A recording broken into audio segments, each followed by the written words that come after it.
dan juga simpatisan GKI Samanhudi. Kembali lagi kita akan bersatu di dalam renungan pagi, doa pagi GKI Samanhudi. Mari saudara-saudara, sebelum kita membaca dan mendengarkan firman Tuhan, kita berdoa.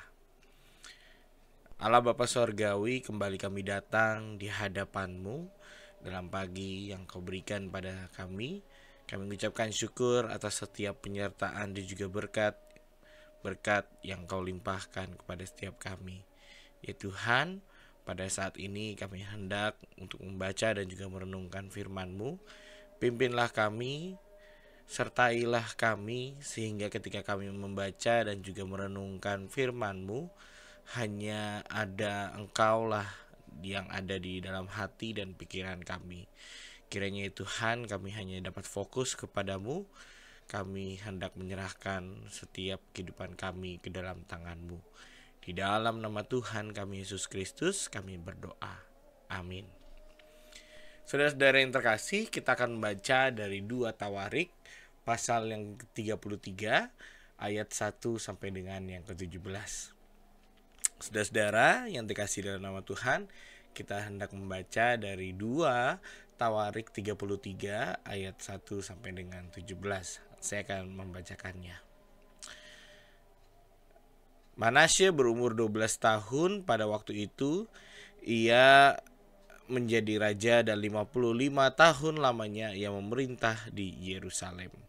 Ia melakukan apa yang jahat di mata Tuhan, sesuai dengan perbuatan keji bangsa-bangsa yang telah dihalaukan Tuhan dari depan orang Israel. Ia mendirikan kembali bukit-bukit pengorbanan yang telah dirobohkan oleh Hizkia, ayahnya. Ia membangun mezbah-mezbah untuk para Baal, membuat patung-patung Asyera, dan sujud menyembah kepada segenap tentara langit dan beribadah kepadanya. Ia mendirikan mezbah-mezbah di rumah Tuhan.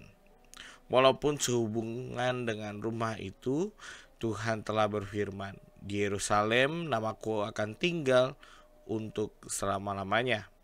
Dan ia mendirikan juga mezbah bagi segenap tentara langit di kedua pelataran rumah Tuhan. Bahkan ia mempersembahkan anak-anaknya sebagai korban dalam api di Lebak Ben Hinnom.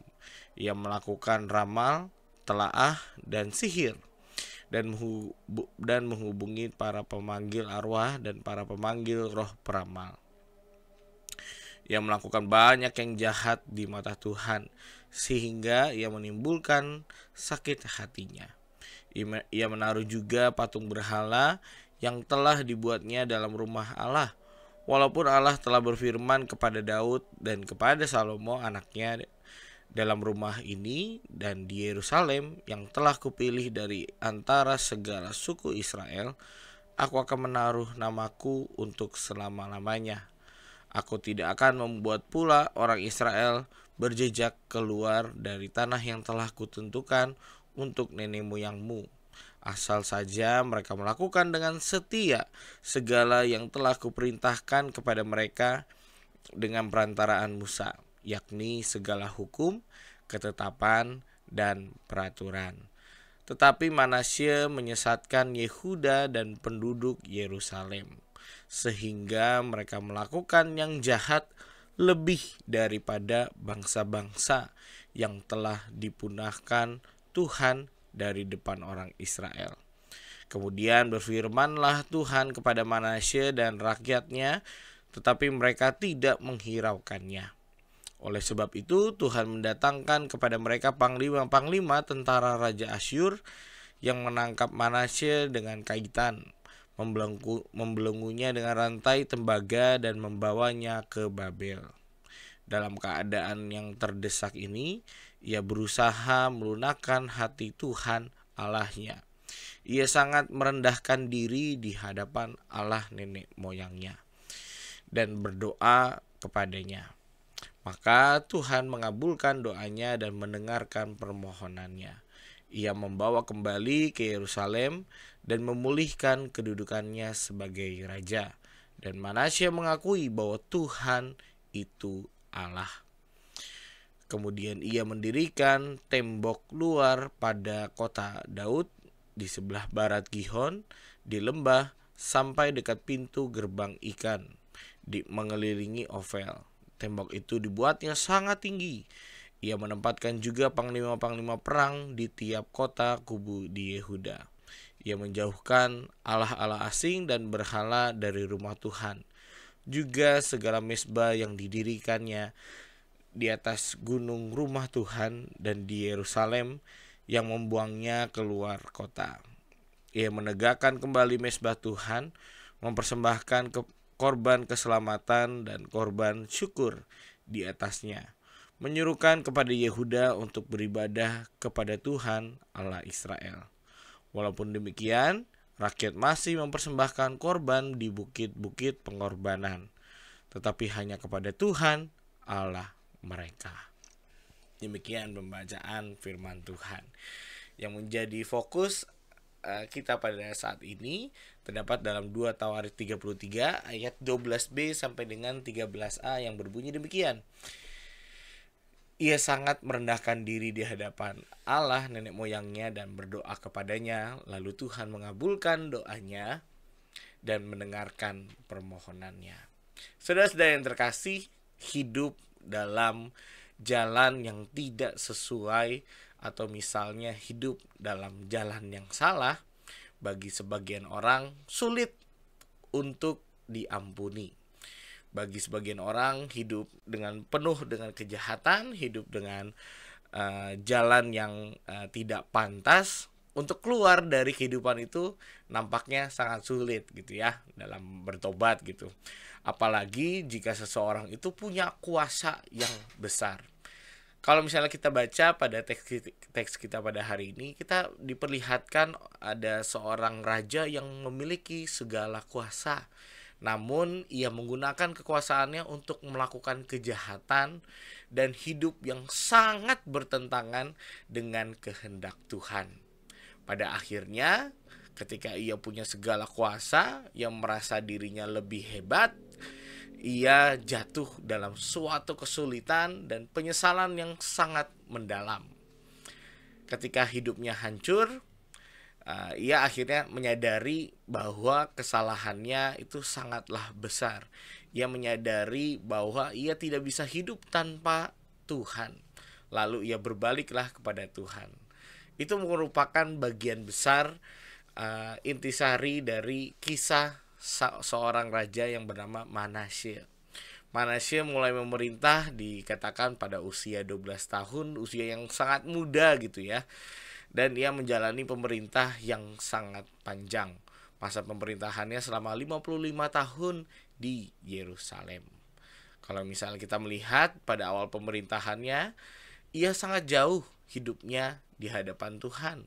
Ia justru melakukan dosa yang dikatakan sangatlah jahat. Kalau misalnya kita lihat dalam ke-10 hukum Taurat, pada hukum Taurat yang pertama sampai dengan yang keempat dikatakan bahwa kalau hukum Taurat yang pertama sampai dengan yang 4 itu adalah merupakan hukum Taurat antara relasi manusia dengan Tuhan.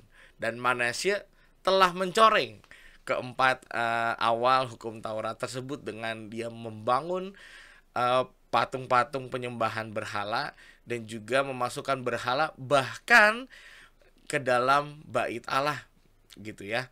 Jadi sangat bertentangan, sangat berdosa sekali, dan dosa yang besar itu betul-betul menunjukkan bahwa ia telah mengkhianati Tuhan. Oleh karena itu Tuhan menghukumnya dengan menyerahkan dia ke tangan Raja Asyur. Manasye ditawan, dibelenggu, serta mengalami penderitaan yang membuat dia menjadi sadar bahwa segala penderitaannya, segala kesulitan yang sedang dialami itu karena dosa-dosanya. Saudara-saudara, dalam ayat 12 sampai dengan 13 kita melihat titik balik hidup Raja Manasye. Di dalam kesusahannya, ia menjadi bersungguh-sungguh untuk merendahkan dirinya dan kembali berbalik kepada Tuhan. Ia mulai berdoa, ia mulai meminta pertolongan kepada Tuhan. Namun apa saudara-saudara, mungkin kalau kita melihat sepanjang 55 tahun pemerintahannya, ia sudah berbuat hal yang tidak bisa dimaafkan. Mungkin bagi sebagian orang, sebagian dari mata manusia menilai bahwa orang ini tidak bisa dimaafkan. Mungkin dalam mata manusia akan ada penghakiman yang besar, kematian yang akan hadir bagi seseorang yang mengkhianati Tuhan. Namun ternyata saudara-saudara, respon Tuhan sungguh kebalikannya. Kita melihat pengampunan yang sungguh dalam, pengampunan yang penuh dengan kasih yang Tuhan hadirkan kepada Manasye. Justru respon Tuhan ini luar biasa. Tuhan mau mendengar dan mengampuni serta memulihkan Manasye. Saudara-saudara, 3 hal ini adalah 3 hal yang sangat mendalam. Jika seseorang itu mengampuni sesamanya, ia harus mendengar terlebih dahulu. Ia mengampuni lalu memulihkan. 3 hal proses ini tidaklah mudah, saudara-saudara. 3 hal proses ini membutuhkan hati yang sangat besar untuk dapat mengampuni sesama. Namun Tuhan menunjukkan kepada setiap kita bahwa tindakannya merupakan tindakan dengan hati pengampunan yang sungguh luar biasa bagi Manasye. Seseorang yang sudah berdosa, seseorang yang sudah berbuat kesalahan, jika ia bersungguh-sungguh dengan hati yang tulus mau meminta pertolongan kepada Tuhan, maka Tuhan akan mendengarkan, mengampuni, serta memulihkan orang tersebut. Saudara-saudara, kisah Manasye menjadi pengingat bagi setiap kita bahwa kasih dan pengampunan Tuhan melampaui segala kesalahan yang sudah kita lakukan. Kita meyakini bahwa Tuhan itu adalah kasih, kita meyakini bahwa Tuhan itu adalah penuh pengampunan, asal setiap orang mau memberikan dirinya untuk bertobat. Asalkan setiap orang mau memberikan dirinya untuk meminta pengampunan kepada Tuhan dan tidak berbuat dosa lagi. Sama seperti bahasa aslinya, pertobatan yakni adalah metanoia, artinya berbalik arah dan tidak melakukannya lagi. Tuhan pastinya akan berkenan kepada setiap mereka. Tuhan pasti akan mendengar setiap mereka. Tuhan akan mengampuni setiap mereka, dan juga Tuhan bahkan akan memulihkan setiap mereka yang mau bertobat kembali kepada Tuhan. Maka dari itu, saudara-saudara, marilah setiap kita dengan segala kerendahan hati kita melakukan pertobatan yang sejati. Kita mengarahkan setiap hati kita hanya kepada Tuhan, dan kita berkata-kata dan juga bertindak seturut dengan jalan Tuhan. Jangan sampai sesat. Marilah kita meninggalkan dosa dan berbalik hanya kepada Tuhan. Yakinlah dengan iman bahwa tidak ada dosa yang lebih besar dan telah yang untuk diampuni Tuhan. Apalagi dalam perjanjian baru, kehadiran Tuhan Yesus Kristus itu merupakan pengampunan yang dari Tuhan yang sungguh luar biasa yang hadir dalam kehidupan kita. Maka dari itu, saudara-saudara, firman Tuhan mengajak kepada setiap kita untuk berbaliklah kepada Tuhan, karena Tuhan itu penuh kasih dan penuh pengampunan. Amin.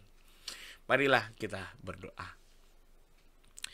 Allah Bapa Surgawi, kami menyadari betapa besarnya hati-Mu ya Tuhan. Kami menyadari bahwa Engkau-lah adalah kasih yang dapat mendengar, mengampuni, dan memulihkan setiap kami. Ajarilah kami selalu untuk hidup di dalam jalan yang seturut dengan kehendak-Mu. Janganlah sampai kami sesat. Tetapi ya Tuhan, selidikilah hati kami dan kenalilah hati kami, sehingga setiap jalan kami akan selalu kembali kepada jalan yang kekal. Topanglah kami dan berikanlah kami kekuatan Tuhan untuk dapat menghadapi setiap pergumulan dan juga setiap kesulitan dalam kehidupan kami. Kami hendak menyerahkan setiap kehidupan kami, dalam pekerjaan kami, dalam kehidupan berkeluarga kami, dalam setiap pelayanan kami hanya ke dalam tangan-Mu saja ya Tuhan. Kami menyadari bahwa kami bukan siapa-siapa tanpa-Mu, tapi ya Tuhan, di dalam pelukan dan juga kasih sayang-Mu, kami menjadi manusia yang menyadari begitu besarnya Tuhan Allah kami dalam kehidupan kami. Kami hendak menyerahkan doa ini Tuhan ke dalam satu nama Tuhan kami Yesus Kristus. Ia adalah juru selamat kami yang hidup. Haleluya. Amin. Selamat pagi, selamat beraktivitas. Tuhan Yesus memberkati. Bagi Bapak Ibu yang memiliki pergumulan khusus dan ingin didoakan, bisa menghubungi rekan-rekan pendeta di nomor berikut.